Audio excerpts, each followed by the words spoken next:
আসসালামু আলাইকুম সবাইকে ওয়েলকাম করছি আজকের ভিডিওতে। তো এই ভিডিওতে আমি এইচএসসি 25 যারা আছো তাদের জন্য ইংরেজি ফার্স্ট পেপার এবং সেকেন্ড পেপারের কমপ্লিট একটা সাজেশন দেওয়ার চেষ্টা করব। তোমরা যদি এই সাজেশনটা ফলো করো ইনশাল্লাহ এখান থেকে 100% তোমাদের কমন থাকবে। তো পরীক্ষার কিন্তু ঠিক 1 মাস সময় আছে এখন থেকে শুরু করে। তোমরা অবশ্যই এই সাজেশনটা একটু ফলো করার চেষ্টা করবা। আশা করা যায় এখান থেকে তুমি যে বোর্ডেরই হও না কেন এখান থেকে তোমাদের কমন থাকবে। তো প্রথমেই দেখো ইংরেজি ফার্স্ট পেপার, এইখানে স্টোরি কি কি দেওয়া হয়েছে। আমি চেষ্টা করছি প্রত্যেকটা টপিক থেকে প্রত্যেকটা যে তোমাদের রিটেন যে পার্ট আছে সেইখান থেকে 10টা করে দেওয়ার জন্যে। তো প্রথমেই দেখো ইংরেজি ফার্স্ট পেপারের স্টোরি। 1 নম্বরে হচ্ছে গ্র্যাপসল লসল, 2 নাম্বার হচ্ছে an ant and a dove, 3 number হচ্ছে where there is a will there is a way, 4 নাম্বার হচ্ছে a foolish crow and sly fox, 5 নাম্বার হচ্ছে মানি কান্ট ব্রিং হ্যাপিনেস, 6 নাম্বার হচ্ছে dress doesn't make a man great, 7 নাম্বার devotion of mother, এরপরে an honest wood cutter, the lion and the mouse, এরপরে 10 নাম্বার হচ্ছে এ ড্রিটফুল কল অ্যাট মিডনাইট। এরপরে দেখো এখানে একটা জিনিস, যে আমি যে জিনিসটা এখানে লিখছি যে ক্রিয়েটিভ স্টোরি বিগত বোর্ডের সবগুলো দেখবে এবং ধারণা নিবে। এইখানে কথা হচ্ছে 9টা বোর্ডের মধ্যে 8টা 9টা বোর্ডের মধ্যে দেখা যায় 3-4টা বোর্ডে কিন্তু প্রতি বছরই বা গত 2-1 বছরে কিন্তু ক্রিয়েটিভ স্টোরি দিয়েছে। তো তোমরা কি করবা, ক্রিয়েটিভ স্টোরি আসলে জিনিসটা কেমন থাকে, তোমাদের কাছে 2-3 লাইন দেওয়া থাকে, গল্পটা তোমাদের জানা থাকে না। তো ওই 3 লাইন দেখে পরের গল্পটা তোমাকে ইমাজিন করে লিখতে হয় নিজের মতো করে। অর্থাৎ গল্পটা তুমি নিজের মতো শেষ করবা। এক একজনের গল্প এক এক রকম হতে পারে, কোনো সমস্যা নাই। তো 3-4টা বোর্ডে কিন্তু এইরকম ক্রিয়েটিভ স্টোরিগুলো রিপিট হয় আসে। তো তোমরা বিগত বছরের যে প্রশ্নগুলো আছে, ক্রিয়েটিভ স্টোরিগুলো আছে, ওই প্রশ্নগুলো তোমরা খুব ভালো মতো দেখবা অ্যান্সারে কিভাবে তারা গল্পটা টানার চেষ্টা করছে, কিভাবে গল্পটা শেষ করছে, সেইখান থেকে ধারণা নিবা।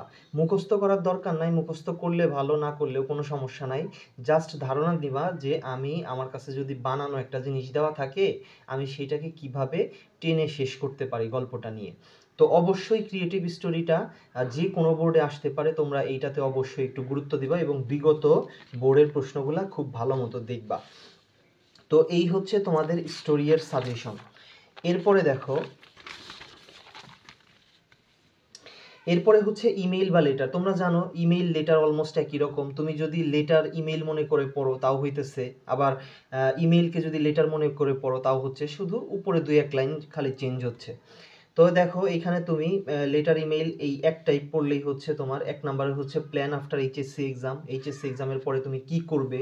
এরপরে congratulations on brilliant success, 3 number হচ্ছে importance of reading newspaper, 4 হচ্ছে প্রিপারেশন ফর ইনশিওরিং এক্সাম, মানে আপকামিং যে এক্সাম তোমার সেইটার প্রিপারেশন জানিয়ে একটা লেটার বা ইমেইল লিখবা। এরপরে অ্যাডভান্টেজ অফ লার্নিং ইংলিশ, ইংরেজি শেখার সুবিধা।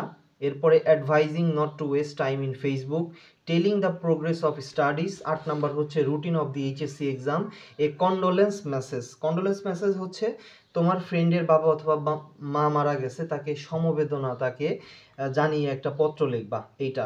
এইটা কিন্তু তোমরা 6-7 থেকে পড়ে আসতেছো, এরকম যে লেটারগুলো আছে এগুলা। তো এই হচ্ছে 9টা তোমার ইমেইল অথবা লেটার যাই বলো না কেন, এই 9টা পড়লেই গুড এনাফ।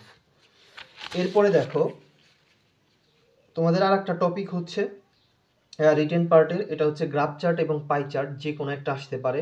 তো গ্রাফ চার্টের জন্য তোমরা জানো যে এক ফরম্যাট শিখলেই হয়। তো আমি এখানে 4টা জিনিস রাখছি গ্রাফ চার্টের জন্য। একটা হচ্ছে the choice of profession by educated people, 2 number people living below the poverty line, অর্থাৎ দরিদ্রতার যে সীমা আছে, এবং এই প্রত্যেকটার পাশেই কিন্তু সাল দেওয়া থাকতে পারে যে এত সাল থেকে এত সালের মধ্যে যে পভার্টি লাইনটা আছে এটা তুমি ব্যাখ্যা করো। তো দ্য লিটারেচি রেট অফ বিডি, এটাও থাকতে পারে 2000 থেকে 2020-এর মধ্যে। এরপরে ইন্টারনেট ইউজার্স, খুবই গুরুত্বপূর্ণ। এটা হচ্ছে গ্রাফ চার্ট গেল। এরপরে দেখো পাই চার্ট। পাই চার্টে তুমি পড়বা time allocation of A students daily activities, তার মানে একজন ছাত্রের প্রতিদিন যে তার সময়গুলা কোন কোন ক্ষেত্রে ব্যয় করে এইটা নিয়ে তুমি একটা পাই চার্টটা তুমি ব্যাখ্যা করবা। সেখানে খেলাধুলা থাকবে, সেখানে টিউশন থাকবে, স্কুলের সময় থাকবে, এরকম অনেক কিছু থাকতে পারে, স্লিপিং থাকবে, ঘুমানো। এরপরে দেখো the export sectors in BD Bangladesh that earn foreign currency, মানে এক্সপোর্ট যে যে সেক্টরগুলো আছে, কিছু সেক্টর আছে যেগুলো থেকে বাংলাদেশ বৈদেশিক মুদ্রা অর্জন করতে পারে, সেটাকে তুমি ব্যাখ্যা করবা নিজের মতো করে। এরপরে দেখো travelling in different transportations per day. তো এই হচ্ছে পাই চার্ট, এই তিনটা পড়লেই হবে। এখান থেকে তোমরা ধারণা নিবা যেন বাকিগুলো যদি বানাই টানায় আসে যেন তোমরা অ্যান্সার করতে পারো। তো গ্রাফ চার্ট এবং পাই চার্ট এইগুলো পড়লেই কিন্তু এনাফ। এরপরে ফার্স্ট পেপার আমাদের এখানেই শেষ, সেকেন্ড পেপার আমরা দেখব এখন। সেকেন্ড পেপার দেখো প্যারাগ্রাফ, খুবই গুরুত্বপূর্ণ। কেন? কারণ এইখান থেকে তোমাদের প্যারাগ্রাফ আসে দুই রকমের। তো 15 30 মার্ক শুধু তোমাদের প্যারাগ্রাফে। তো অবশ্যই তোমাদের এখানে অনেক বেশি গুরুত্ব দেওয়া উচিত, এবং এই প্যারাগ্রাফে আমি একটু বেশি রাখার চেষ্টা করছি, 15-17টার মতো তোমাদের জন্য প্যারাগ্রাফ রাখা হয়েছে। কিছু করার নাই, এইখানে একটু বেশি পড়তেই হবে, কারণ দুই টাইপের প্যারাগ্রাফ থাকে। তো প্রথমেই দেখো ড্রাগ এডিকশন, এরপরে রোড অ্যাক্সিডেন্ট, এবং আরও একটা কথা আমি এখানে বলে দিই যে 1 নাম্বারে রাখা হয়েছে দেখা এইটা যে অনেক বেশি ইম্পর্টেন্ট হবে আর লাস্টে যেটা আছে ওইটা অনেক কম ইম্পর্টেন্ট, এমন কোনোভাবে সাজেশনটা সাজানো হয় নাই, প্রত্যেকটা ইম্পর্টেন্ট। তো সবগুলোই সমান গুরুত্ব দিয়ে তোমরা অবশ্যই পড়বা। তো 2 রোড অ্যাক্সিডেন্ট, 3 নাম্বার হচ্ছে ফিমেল এডুকেশন, 4 হচ্ছে city life and rural life, এরপরে democracy and autocracy, importance of moral values, 7 number হচ্ছে online education versus traditional education, অথবা অফলাইন এডুকেশন থাকতে পারে, একই কথা। 8 নাম্বার হচ্ছে use and abuse of social media, অথবা ইন্টারনেট, অথবা মোবাইল ফোন, অথবা ফেসবুকও দিতে পারো, কোনো সমস্যা নাই, এই কয়ভাবে থাকতে পারে। এরপরে 9 নাম্বার দেখো ফুড অ্যাল্টারেশন, জুলাই মুভমেন্টটা মোস্ট ইম্পর্টেন্ট, জুলাই মুভমেন্টটা মোস্ট ইম্পর্টেন্ট, এইটা তোমরা অনেক গুরুত্ব দিয়ে পড়বা। তোমার বইতে যদি না থাকে তুমি চ্যাট জিপিটি করবা, ওইখান থেকে তুমি এটা শিখবা, জুলাই মুভমেন্ট মোস্ট ইম্পর্টেন্ট। এরপরে দেখো স্মার্ট বাংলাদেশ, এরপরে ক্লাইমেট চেঞ্জ, এরপরে ড্রিম, এরপরে পহেলা বৈশাখ। অপর পেজে যদি আমি যাই সেখানে আরো কিছু আছে। এরপরে দেখো প্রাইস হাইক, ঢাকা বোর্ডের জন্য এইটা মোস্ট ইম্পর্টেন্ট, এটা 100% কমন ঢাকা বোর্ডের জন্য, ঠিক আছে? তো তুমি যদি বিগত বছরের প্রশ্নগুলো দেখো, প্রাইস হাইক কত জায়গায় আসছে তার হিসাব নাই, এটা খুবই গুরুত্বপূর্ণ একটা প্যারাগ্রাফ, এবং আমি আবারও বলতেছি ঢাকা বোর্ডের জন্য এটা মোস্ট ইম্পর্টেন্ট। 2 নাম্বার হচ্ছে ইনভায়রনমেন্ট পলিউশন, 3 নাম্বার হচ্ছে অ্যান আইডিয়াল স্টুডেন্ট, 4 হচ্ছে vision of a new Bangladesh, আর স্মার্ট বাংলাদেশ তুমি যদি একটু বুদ্ধি করে পড়ো এই একটা দিয়েই তুমি 2টা কিন্তু লিখতে পারবা সিস্টেম করে। 5 নাম্বার হচ্ছে ডিফরেস্টেশন, 6 নাম্বার হচ্ছে ট্রি প্ল্যান্টেশন, একটার উল্টা বিপরীত, তো এইটাও একটু বুঝে বুঝে তোমরা পড়বা। 7 নাম্বার হচ্ছে cause and effects of failure in English, ইংরেজিতে ব্যর্থ হওয়ার, খারাপ করার কারণ এবং প্রভাব।